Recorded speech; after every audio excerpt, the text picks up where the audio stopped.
ভারী বর্ষণ ও ভারতের পাহাড়ি ঢলে ব্রাহ্মণবাড়িয়ার আখাউড়া উপজেলার নিম্নাঞ্চলের বন্যা পরিস্থিতি অবনতি হয়েছে।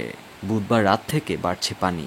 এতে করে আখাউড়া উত্তর, দক্ষিণ, মোগরা ও মনিয়ন্দ এই 4 ইউনিয়নের 34টির বেশি গ্রাম পানিবন্দী রয়েছে। এছাড়া পানিবন্দী রয়েছে বিভিন্ন এলাকার আরও অন্তত 500 পরিবার। স্থানীয় ও প্রশাসন সূত্র জানায়, মঙ্গলবার রাত থেকে আখাউড়ায় ভারী বর্ষণ শুরু হয়। সকাল থেকে বন্দরের পাশ দিয়ে বয়ে যাওয়া খাল দিয়ে ভারত থেকে তীব্র বেগে পানি ঢুকতে থাকে। এক পর্যায়ে স্থলবন্দর বাউতলা সহ 34টির বেশি গ্রামে পানি ঢুকে পড়ে। ভেঙে যায় গাজীরবাজার এলাকার অস্থায়ী সেতুও। জেলা পানি উন্নয়ন বোর্ডের নির্বাহী প্রকৌশলী মঞ্জুরুল আলম জানান, হাওড়া নদী ও জাজিগাং সহ বিভিন্ন নদীর পানি বিপদসীমার কাছাকাছি রয়েছে। তা অতিক্রম করলে নতুন নতুন আরও অনেক এলাকা প্লাবিত হতে পারে। উপজেলা নির্বাহী কর্মকর্তা গাজালা পারভিন জানান, দুর্গতদের জন্য শুকনো খাবারের ব্যবস্থা করা হয়েছে।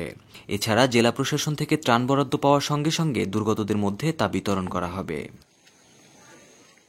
জেলা কৃষি সম্প্রসারণ অধিদপ্তর জানিয়েছে, পাহাড়ি ঢলে 195 হেক্টর শাকসবজির জমি, 122 হেক্টর আমনের বীজতলা, 3440 হেক্টর রোপা আমন ধানের জমি পানির নিচে তলিয়ে গেছে।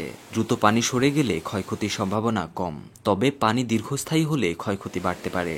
1 সপ্তাহ পর ক্ষয়ক্ষতির চূড়ান্ত প্রতিবেদন তৈরি করা হবে বলেও জানান এই কর্মকর্তা।